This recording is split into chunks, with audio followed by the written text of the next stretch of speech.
Network. The Braves play here. All right, what do we got? Looks like 64 yards in the pin. About 64 mile per hour winds. Dude, there's no wind. Hang my 64-degree wedge. What's in with you at 64? Are you 64? .com! Thanks for watching News 12 on your side. At Parker's Kitchen, our tenders are almost twice the size of our competition. They're fresh, never frozen, hand-breaded, and cooked to perfection. And a better value at Parker's Kitchen. Live from Augusta, you're watching News 12 at 6 o'clock. Well, serious flood concerns in McCormick County threatening people and property tonight. We're taking you live to Stevens Creek, where water continues to rise. And Augusta city leaders handing down a final warning for 3 apartment complexes with a history of issues. What they decided in just a few minutes. Thanks for choosing us. I'm Zana Halliburton. And I'm Will Rio. Before we bring you those stories, a first alert is underway as flash flooding continues tonight. Your first alert chief meteorologist Riley Hill joining us from the Weather Center with the latest. Riley. Yeah, guys, this is exactly why we put out that first alert risk for flash flooding across the area. It started early this morning, mainly up towards the lake and around Stevens Creek, but additional concerns area-wide as we continue into tonight. That's why we are going to continue this first alert. So there is some rain falling across a good portion of the area at the moment, and the potential is going to be there for those rain rates to get over an inch per hour. Take a look at this. This is radar estimated rainfall over the last 24 hours. Areas between Lincoln, McCormick, and even Edgefield County have likely seen over half a foot of rain, and a lot of that fell right near Stevens Creek. So that is currently at a flood warning.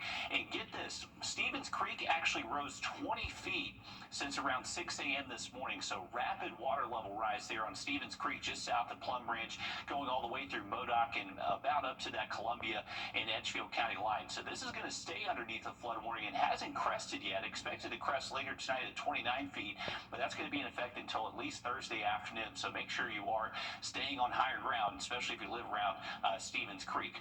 Everybody is underneath a slight flood risk for the rest of tonight, and you can see that highlighted across the area here in yellow. So we still have a good bit of rain out there that is going to continue into tonight. This area of low pressure traveling along this stalled front, it's going to continue those rain chances building south to north. Here's a quick look at just a closer look at the CSRA. A flood advisory still in effect for Allendale and Bamberg County for the next hour or so. We'll have much more on what to expect tonight and for the rest of the week for you in just a bit. Thanks, Riley. We go now to your Ethan Hunter live from Stevens Creek over in Edgefield County. Flash flooding has already closed a few roads in the McCormick County area, with more that could follow as Stevens Creek now sits at more than 23 feet. Ethan, usually Stevens Creek is just 2 feet deep, so we're talking about a lot of water here. Yeah, it absolutely has been a lot of water. It was raining here just until about 30 minutes ago, but all the rain in the last 24 hours has contributed to what you see behind me. Massive flooding and creeping up from this boat ramp here. Definitely was not this high earlier this morning. It's just continuing to go up. Now, all of the land in this area slopes down into this creek, so when it rains here, like it has been in Edgefield and McCormick counties, this flooding can happen. The water has risen about 20 feet since this morning, which is where this concern comes from. Roads did flood this morning in McCormick County, and Edgefield County Emergency Management Director Foster Crowder says that they are continuing to monitor roads and bridges throughout the evening. They're still forecasting a peak depth of 29 feet later today. I talked to a neighbor of the River Hills neighborhood who told me it only gets this bad a couple times a year, but it can create a big impact. Helene, I understand, happened real quick, but the other stuff, it kind of rises and rises and rises and rises. And then, but the funny thing, though, is once the flood's over and they open up the gates down at Stevens Creek Dam, it's like flushing a toilet. The water just goes out.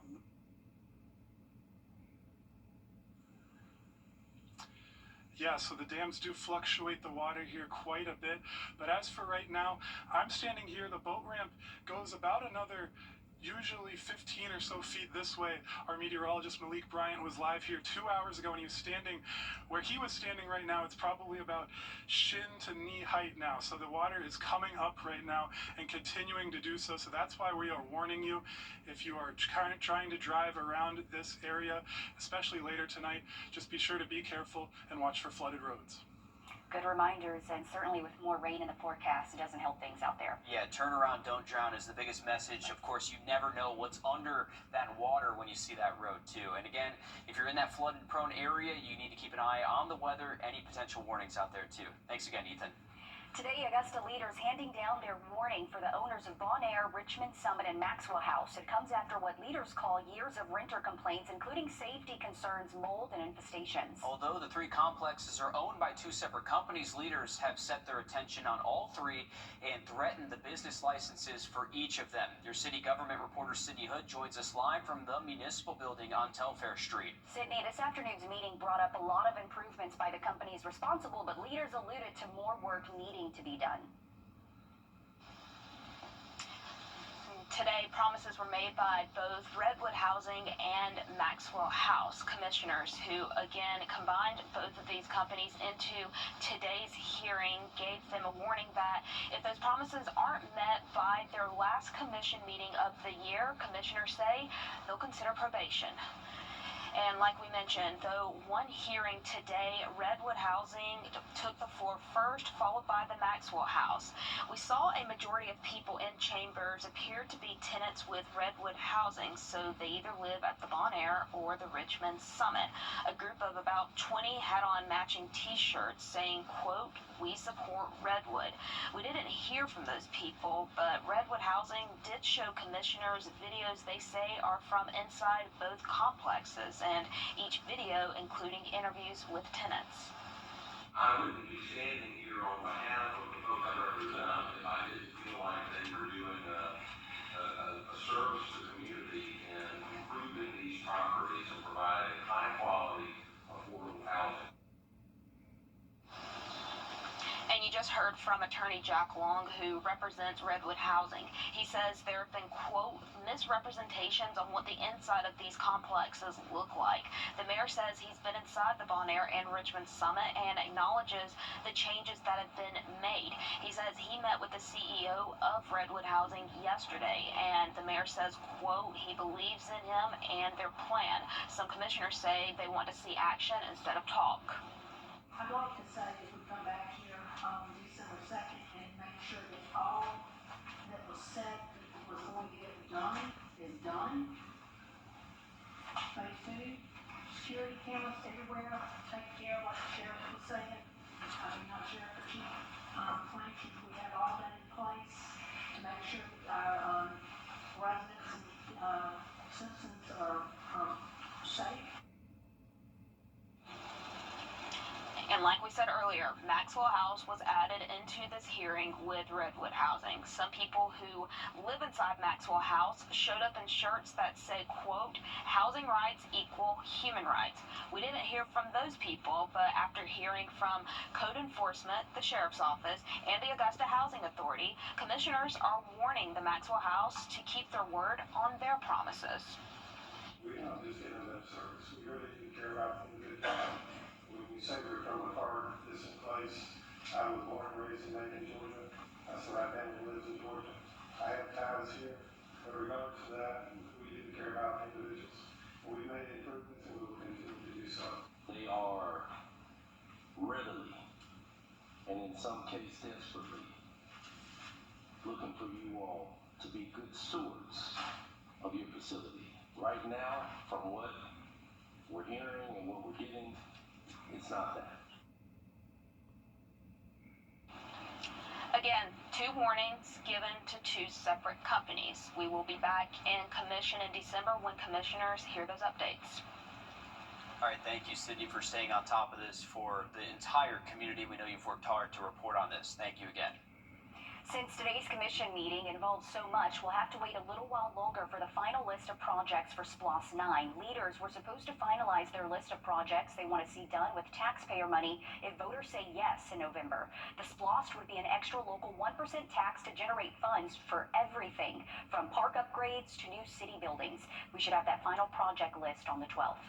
Well, tonight we're hearing from the Richmond County Sheriff's Office following a deadly shooting over the weekend that killed a 14-year-old and injured 3 others as young as 12. Deputies say this happened Sunday at around 5 p.m. on Meadowbrook Drive in the parking lot of the Advanced Auto Parts store. This is video we took from the scene that day. 18-year-old Demetrius McClam is charged with murder, and another 16-year-old suspect is currently in the hospital. Shock at the ages of the suspects and the victims are leading to conversations about what we as a community need to do to change what's happening. Chief Lewis Blanchard with the Richmond County Sheriff's Office says it starts with responsibility by parents to know what their kids are getting up to. You need to know where your children are, focus on positive behavior. And then one of the biggest things is focus on education, because at the end of the day, 80% of the people who are in prison for the rest of their life don't have a high school diploma. So education is key, and it's very powerful, and that's where we need to be placing our focus on. It's Boys and Girls Club, 4-H, church, whatever works. Before this latest shooting, the Richmond County Sheriff's Office updated the punishments for its teen curfew, hoping to crack down on youth violence. We have the full details on that on our website, wrdw.com. Back to school part 2. Today, middle and high schoolers in Richmond County started the new school year along with magnet schools in the county, and it's a community effort to make sure our students start off on the right foot. Your Andre Dickherber has the story. It's now time for kids to be back in the classroom, but there's a few changes they're going to notice when they walk through those doors again.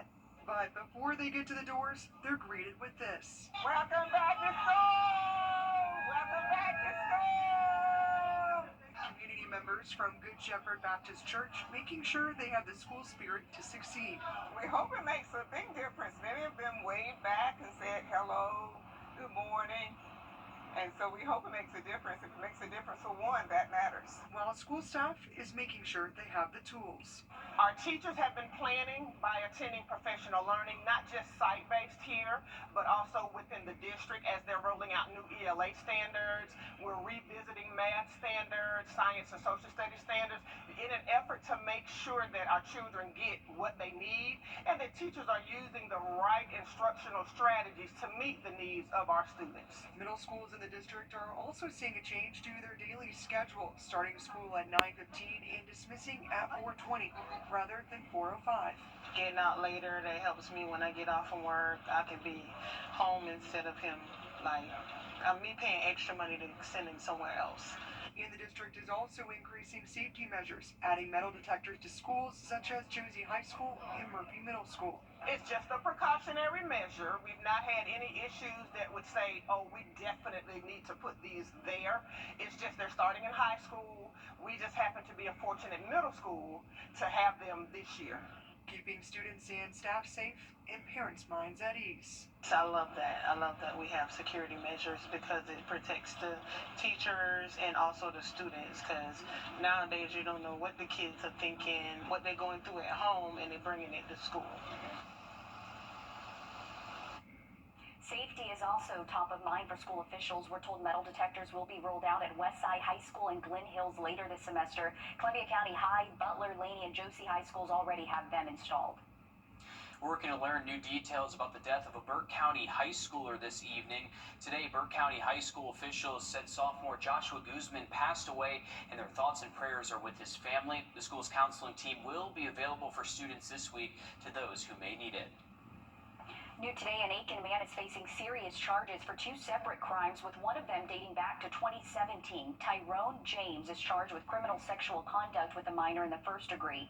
Arrest warrants say James raped a 7-year-old in late 2017, and that child came forward earlier this year to authorities. Additionally, James is charged with assault and battery in the first degree, as well as kidnapping for an incident in January. He's accused of hitting and holding a knife to the neck of a woman in a home and forcing her to stay inside with him for more than 12 hours. In that time, it's alleged that James didn't allow the victim to call 911. SLED and the ATF are also involved in this investigation. Authorities say it's believed there are additional victims of James that have not come forward. If you have any information, you can call the Aiken County Department of Public Safety. Well, we are going to continue our first alert into tonight. You can see our rain chances will be elevated all the way through this evening and past midnight into tomorrow morning. We'll have much more on that first alert forecast coming out. Time and Tip, brought to you by your First Alert weather team. Join us right here on WRDW News 12 at 11 a.m. for Warren A Way of Life. Visit us anytime online at warren.church for more information. Did you know that without gutters, you're... Now, your first First Alert Weather with Chief Meteorologist Riley Hale. Make sure you continue to stay weather aware for the rest of tonight. We are going to continue our first alert for that threat of flash flooding. Not expecting that to be widespread for everyone, but there's just going to be the potential really anywhere across the CSRA. We could see some heavy rain set up. Rain rates over an inch per hour. That's when we'll likely see those flooding issues materialize. So make sure you keep that first alert weather app on hand. It'll let you know if any flood alerts do get issued for your location. And if you're going to be driving around for the rest of tonight, just make sure you are staying extra cautious. And if you encounter a flooded roadway, just make sure you turn around, do not drown, and stay out of those flood waters. Here's a wide look at our radar network. We do have more rain that's pushing in from the south. A lot of this rain south of I-16 going to continue building north into the CSRA as we continue later into tonight. Still a good batch of shower activity found here across I-20, but our current flood alerts in effect are for southern Bamberg County and also eastern Allendale County. Those will be in effect for about the next hour or so, and potentially 1 to 3 inches has fallen in that advised area from thunderstorms now pushing into Hampton County. We are going to continue that slight flood risk across the area for the rest of today, tonight, and even into our Wednesday. So the potential is going to be there for some heavy downpours again on Wednesday that could create those flood concerns. So just make sure you are staying weather aware. Here's a look at our in-house model here. Doing a pretty good job showing that rain right around I-20 on the lighter side. Heaviest rain kind of closer towards the southeastern CSRA. But watch what happens as we get towards midnight. That heavier rain now starting to make its way towards I-20 and pushing north of the interstate as we head into the overnight hours. So the potential is going to be there for more waves of heavy rain even past midnight tonight. Heading into our Wednesday, I would say the coverage of rain is a little bit less than what we've seen over the last 24 hours, but still expecting at least some scattered shower and thunderstorm activity through our Wednesday afternoon up and towards our Wednesday evening. So again, tomorrow, not ruling out some minor flooding issues. Here's a look at that 7-day forecast. Luckily, our high temps staying well below average all the way through the weekend, but daily rain chances will continue. Stick with us. We're going to have much more just after the break. First Alert Radar, powered by Jim Hudson Automotive Group. At Brakes for Less, you come. On this day in 1884, the cornerstone of the Statue of Liberty's pedestal is laid on Bedloe's Island in New York Harbor. Work on the statue formally began in France in 1875, where the statue was initially called Liberty Enlightening the World. Engineer Gustave Eiffel joined the project in 1879, leading the project to completion in 1884, with the Statue of Liberty standing just over 151 feet high and weighing 225 tons. Riley? All right, thanks for that, Will. I want to give you a quick update on the tropics. We are monitoring a disturbance just off the southeastern coast, and the National Hurricane Center has this at a 40% chance of developing into a named system over the next 5 to 7 days. The forecast is calling for this to slowly drift westward and then turn towards the north by this weekend. A potential tropical depression could form from this disturbance, so it's something we're going to watch very closely over the next couple of days. And then way out in the middle of the Atlantic, we got another wave that just rolled off of Western Africa. This does look favorable to become a named system over the next 7 days, and right now within the next 7 days it would push it just north of the Lesser Antilles. So another system that we're going to have to watch closely heading into next week. Here's a look at that 7-day forecast again. Remember, watch out for the first alert through tonight. There is going to be some heavy downpours out there, and cannot rule out more heavy downpours throughout the day on Wednesday. On Your Sideline, sponsored by Chandler Law Firm. Outside of golf, there's that argument that basketball defines Augusta, both men's and women's, from AAU to high school, college, and semi-pro. The latest team to throw their name into the hat, the Augusta Hurricanes, providing a second chance to our area athletes when often they feel they don't have one. The Hurricanes have launched their first season in Augusta. They're part of the Women's American Basketball Association, the same association that the Georgia Soul played in when they had a women's team. When they left, a few girls on the roster would reach out, hey, are you still playing? So instead of just meeting up for a game of pickup, they decided to make it the real deal and compete. They're now one of 19 teams competing in the ABA, 9 in the South Division. They have athletes anywhere from straight out of high school to 43 years old. I want just basically to get this organization big enough so that we can get back to community. So females who don't consider they want to go off to college anyway, they can always have a place to come back and play professional basketball and get that exposure. We get plenty of exposure from overseas scouts, and sometimes even college scouts come out and watch. My thing is, if they can get that exposure and anything we can do to get them to the higher level, I'm all for it. They're pretty good too. The Hurricanes are now 3-1, one game behind the Mississippi Queens. Breaking news just into the newsroom. Nearly 2 months after a North Augusta woman went missing, North Augusta Public Safety says Susan Rhodes has been found alive. You may remember it was all hands on deck back in early June after reports say Rhodes went missing shortly after a car accident and wandered into the woods. Now, this was drones, helicopters, and canines all involved in the search in North Augusta. It ended after a week with no sight of her. After no news since mid-June, a post on Facebook by North Augusta Public Safety says she was found safe, but had no other information like where or how she was found. We're reaching out as we speak to learn that information. Riley? Glad she was found safe. Take a look at our 3-degree guarantee brought to you by Tub Doctor. Our forecast 83, actual high 82, so $50 more heading towards the Drew Passmore Battle One Foundation. Another quick look at that first alert in effect just after the break.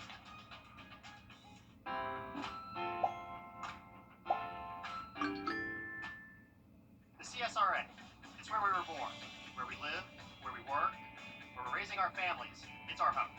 That's why the people of the CSRA count on us after an accident. Injured? Call me, the Augusta guy, 706-724-7224. When you get approached from somebody about your commercial... Tech Power Systems Incorporated, locally owned and serving the CSRA since 1986.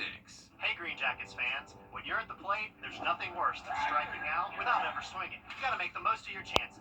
And after a car accident, you can't just sit back, let life throw heaters at you, and do nothing. Call Austin Jackson, the official injury lawyers of the Augusta Green Jackets. Welcome back in, folks. Remember, if you have evening plans even into tonight, we are going to keep those rain chances elevated across the CSRA, even past midnight tonight. The reason is we have a stalled front just south of us, so it's going to be a ramp for all this moisture to continue pushing in. You can see more showers and thunderstorms in western Georgia. That's just going to eventually move towards the north and east as we continue into tonight. We do have a couple of flood advisories still in effect for Allendale and Bamberg County. For us here locally around Augusta and Aiken, some pretty steady rainfall out there, definitely a little bit heavier there over in Aiken County, just some lighter rain showers here across Columbia and Richmond County, but the potential is going to be there for some rumbles of thunder, and we're going to have to monitor those storms for just those really high rain rates. That's what triggered that flood advisory that is still in effect in Allendale and Bamberg County.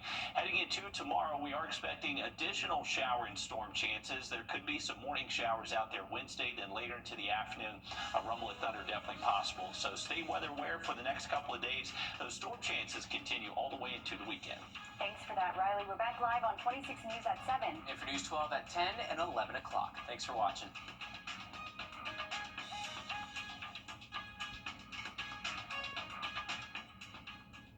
America, this is what you're about. You need each other. Let this nation hear the story. Let it hear this story. Watch this. It's all 100.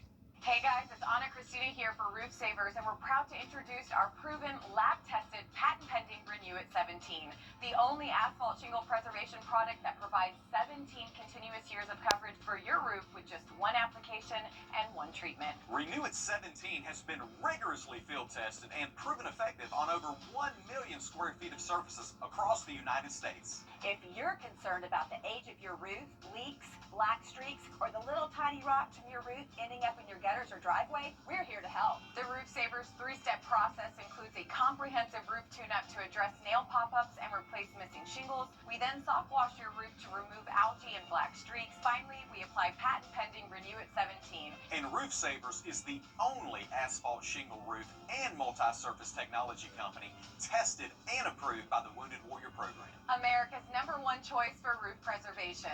Roof Savers. Save your roof, save your money. Breaking right now, a shutdown on I-20 is causing Stay delays. connected to the team you trust your way. We have a safety alert for all you mom and dads out there. Get breaking news and investigations here on the WRDW News app. We're tracking strong to severe... Get instant forecasts with real-time alerts here on the WRDW First Alert Weather app. And stream live on your TV, here or watch anytime on your schedule. We're covering breaking news out of Augusta. Download all 3 for free. Stay connected to WRDW wherever you are.